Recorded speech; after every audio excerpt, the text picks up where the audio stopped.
Hi, well, what I want to do today is just something I've been meaning to do for a while, to explore the difference between burnt and raw earths. I just ordered some paint and I've got a new tube of raw umber.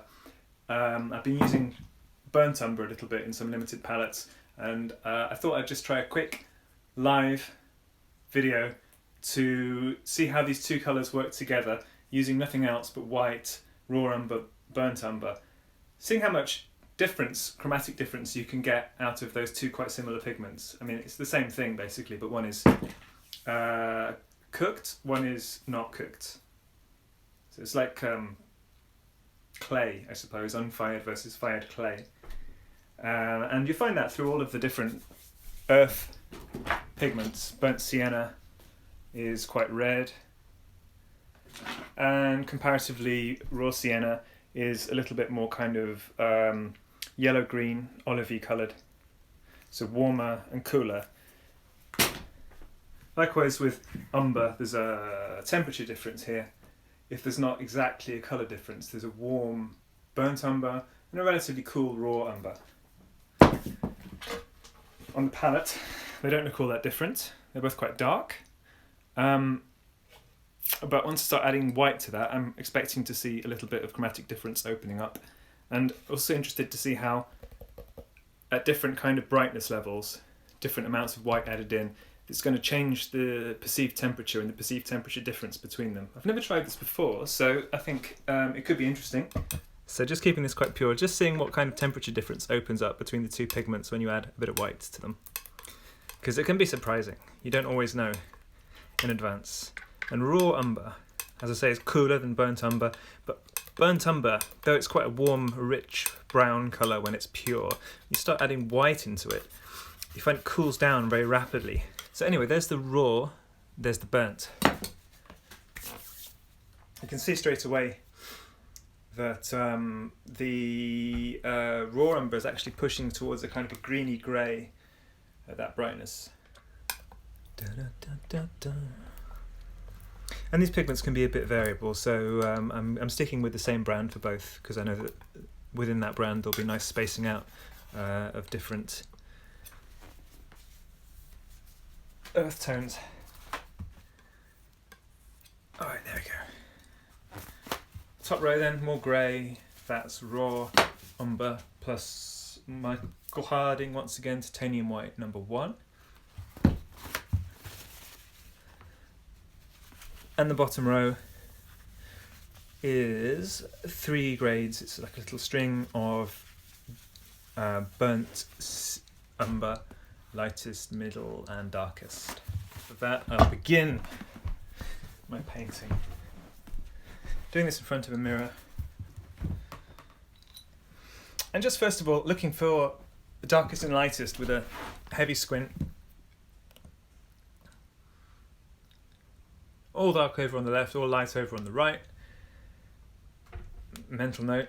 Now looking for where in that dark and in that light I'm seeing the warmest and the coolest colours. The colours that have got the most reds, oranges, browns, yellows and so on as the warmest. And colours that have got more grey, blue, purpley kind of colours in them, those will be the coolest. And I'm going to try and assign the warm and the cool that I'm seeing in those chromatic terms to one of these two pigments. So anything that's cool is going to be represented by the raw, and anything that's warm by the burnt.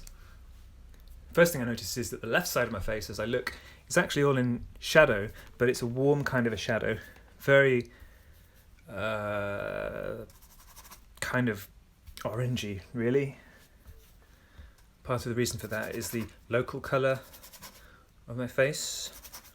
And part of the reason is I've got a red wall over on the left, and I think that's bouncing a bit of warm light over onto the left side of my face. Hair, relatively warm. Also warm, just a little bit lighter. As I move my head up and down, the ear kind of moves up and down, so be careful and don't lose track of where your ear is meant to be. So it tells you a lot about the tilt of the head if you get the top and the bottom of the ear lined up, for example, in relation to the nose. That's a good thing to look for. Right. Next thing, looking for something that's dark but cool.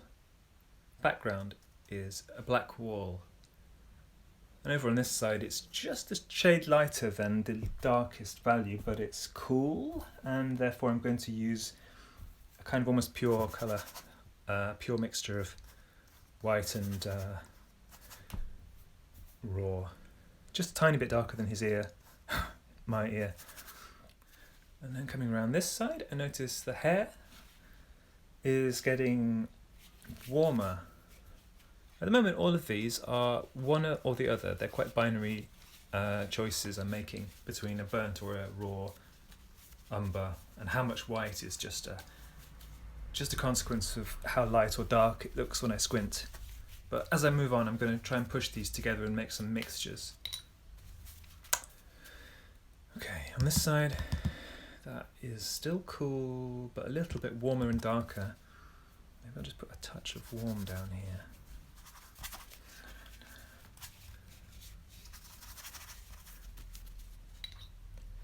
Okay, the t-shirt that I'm wearing is obviously cooler than my skin. I say that because you've seen this already. It's a kind of pale blue colour. But the coolest part of the t-shirt is actually up here in the light. And I say, if I look at all around the picture now, that's the coolest bright colour I'm seeing over on the shoulder here. So I'll put my raw umber plus white mixture, pure, over on that shoulder where it's a nice big piece where it's cool and light at the same time. Over on this side, it's a little bit warmer and a little bit, as I say, lighter than that, darker than that. So there's a bit of everything in this one. So the way this is working out, there's not going to be any colour that's going to be a direct match to anything that I see. It's all translation. The translation works by finding extreme points and using them as a kind of key. The extreme points of lightness and darkness is fairly straightforward, but if you can find also extreme points of warm and cool, trying to connect them to the different local colours, but also the changes of light and how the changes of light kind of modulate one form from a relatively cool window side to a relatively warm shadow side. So I'll start by finding the warmest part of the light as I look, letting my eye drift around. And it's my ear in the light over here, just slightly above the eye line. The ear is a kind of hot orange, I suppose, but in this palette, hot orange must be burnt. Something very similar on my nose, maybe a tiny bit cooler. So what it really is about is just temperature and how to exploit temperature differences from a very narrow band of chroma. It's really just the difference between one kind of sludgy brown and another kind of sludgy brown.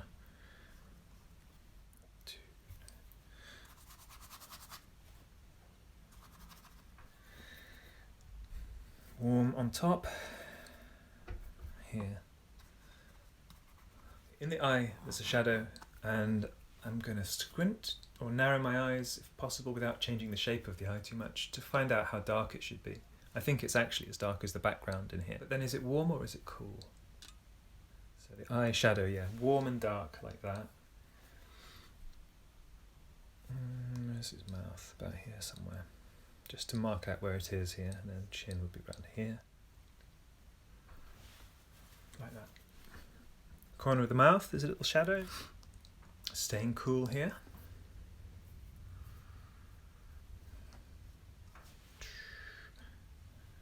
Is there a warm middle value somewhere I can find to compare it to? Well, it's similar to this. Cool here, relatively.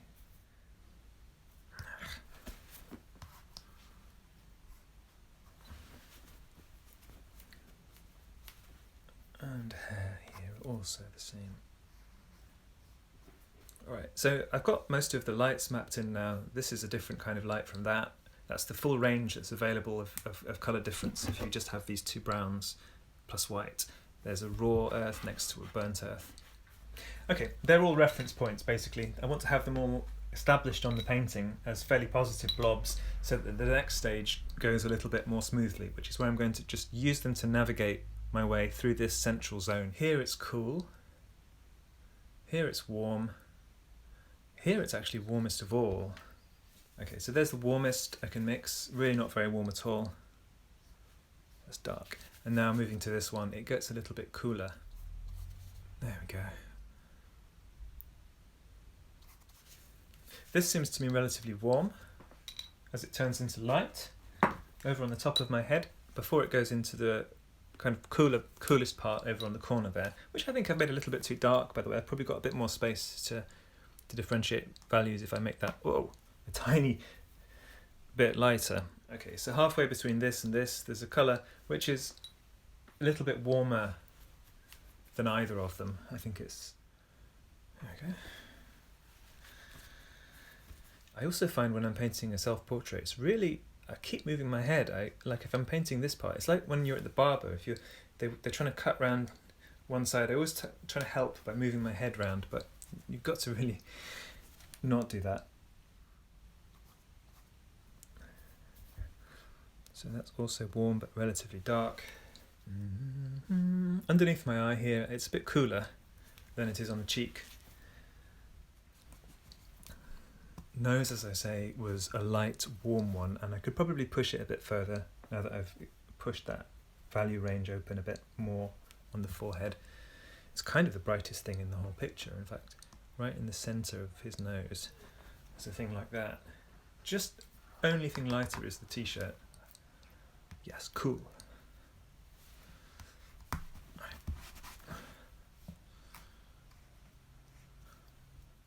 And around here, again, as I say, looking for this edge between light and dark. Now I'm starting to actually see all of these temperature differences. At first they weren't that apparent, because I thought, I think there's something that happens in your brain when you're looking at a continuous surface, like someone's head or a lemon or anything, is that you don't at first notice the difference of colour through the form.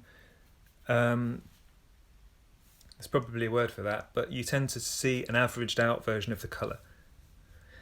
And it's only through kind of making deliberate contrasts and deliberate attempts to find difference that you begin to see and open your eyes to the range of colours that's in any given form.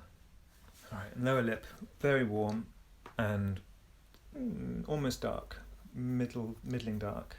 So just burnt, white, burnt umber and white.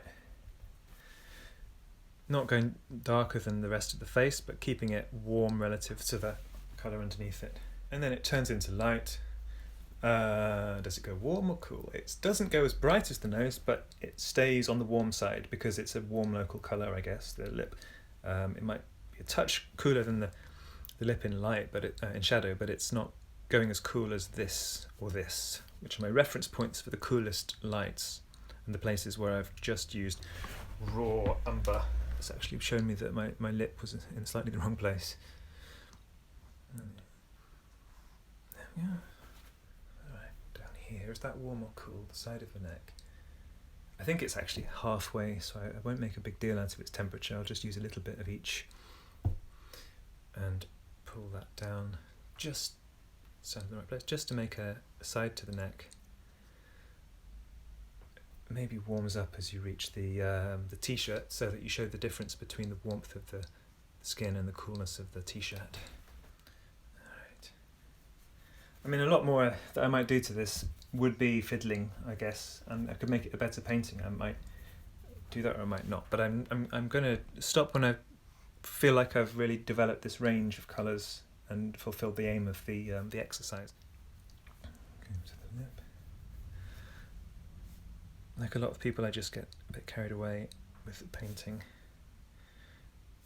and I may not know when to stop. If this was a class, I'd be saying, right, it's your turn to paint something like this now. It wouldn't have to be a self-portrait. It could be something really simple. And as you go on, hopefully, you end up with very expressive colours, even if you begin with a palette that doesn't have very much colour difference in it. So that's that. Thank you for watching. I'll say goodbye.